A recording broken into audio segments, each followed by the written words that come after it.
Hey everyone, we are back for another Marvel Legends review, digging back into that X-Men Caliban wave of figures. And today we're taking a look at one that I'm definitely very much interested in. I'm not sure if he's on everyone's radar because he's not one of the big three when it comes to this this wave, but I'm very excited to be taking a look at Forge today, a longtime favorite character for me personally. So we've got him here in our standard Marvel Legends packaging. You have him there in the window, X-Men logo down there on the bottom. We got a great shot of him on the side that wraps around to the back, as well as a little bit of a write-up. We've got our Build-A-Figure and our Wave lineup down there on the bottom. So let's do it. Let's pull him out and take a look.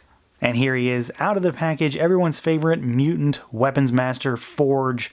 A classic X-Men if there ever was one. So this is one that I'm definitely interested in personally, just because when it comes to Marvel, X-Men is my thing. So we are going to jump right in and take a look at how this guy moves around. He's on the Bucky Cap body, so of course we're not going to be too surprised, I don't expect, but let's see what he can do. So the head can go back pretty far. He has the ponytail going back, so it does hit a little bit, but it's not bad. He goes down all the way. Head swivels, rotates. You've got arms that go out, rotation, bicep swivel, double jointed elbows, but he has the big cuffs on his wrist, so those are going to get in the way. You've got hinges and rotation at the wrist, and then we've got a crunch that goes all the way forward, a little bit back, waist twist, legs go out, forward, backward, and then we've got that thigh cut, double jointed knees, and then you've got your boot cut hidden underneath these floating pieces, and then you've got your rocker, and you've got your hinge. So exactly what you would expect. He does have a few little hiccups here and there just because of his design, but for the most part, it's really standard boilerplate Marvel Legends, but he moves around pretty well. As far as the look and feel on this guy, I am 100% sold when it comes to his appearance, when it comes to the design. There is maybe one area that I don't particularly like, but it's not necessarily a design flaw or anything. So he is, of course, as I've already mentioned, on the Bucky Cap body, so we know exactly how this body looks, how it moves, how it feels, and it's okay. It's certainly nothing new at this point. I don't think anybody's clamoring for more Bucky Cap bodies, but I think it works well for Forge. I don't think that it's a bad body to use for him. He is not a jacked up superhuman monster. He is just a physically fit guy. So this works, despite the fact that I'd rather see a new body. This does work for him. You've got the harness here with some pouches on it, crisscrosses on the back. It's just plastic, no real paint to speak of, just brown cast plastic. You've got the floating X belt with the black logo painted there. He does, of course, have a unique leg, so he's got his kind of cybernetic leg there, which is done up in a silvery blue color. It's not, one or the other. It's kind of a mishmash of both, so it's a light silvery blue. You can see it's got a bunch of techno junk going on in there, and he does have his holster on the right leg for his sidearm pistol that he comes with. And then you've got these floating pieces. This is the one area that I really don't like them. I just don't care about floating pieces like this because they always move. Inevitably, when I'm doing something, they're going to do that. But you get them past that boot cut, and they do hit pretty well, and they'll stay seated nicely.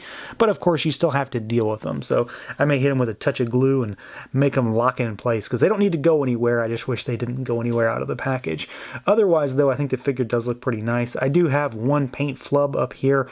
I've got some of the blue showing through on his left shoulder, your right. Otherwise, though, he looks pretty good. Lines are crisp and clean.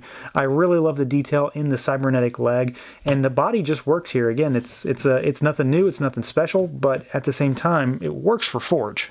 The head sculpt I am very much, thankfully, happy with. This thing looks exactly like what I want Forge to look like in figure form. It's just a nice kind of Native American looking head sculpt. It's got that slight tanned skin tone going on there. You've got his mustache. You've got the nice kind of reddish brown eyes that are really cleanly painted. Everything's very crisp on the face. The headband looks nicely done. No paint bleeding there. Just some red paint. And then, of course, you've got the red straps that come out here. And then he's got his ponytail. So it's all very quintessential, classic looking Forge. And I couldn't have asked for much better here. When it comes to this figure, I mean, there's two kind of key characteristics. This particular head sculpt, because he looks a certain way, and then he's got that cybernetic leg. And I think some of the things that are specific to Forge are nicely done here. They really nailed the likeness. Now, as far as accessories goes, Forge would not be complete without at least a couple guns, and he comes with two. So you've got this really large kind of machine gun type thing going on here, and it's done up in kind of a gunmetal-y, but with a slight green tinge to it color. It's that marbly kind of metallic plastic, which I like.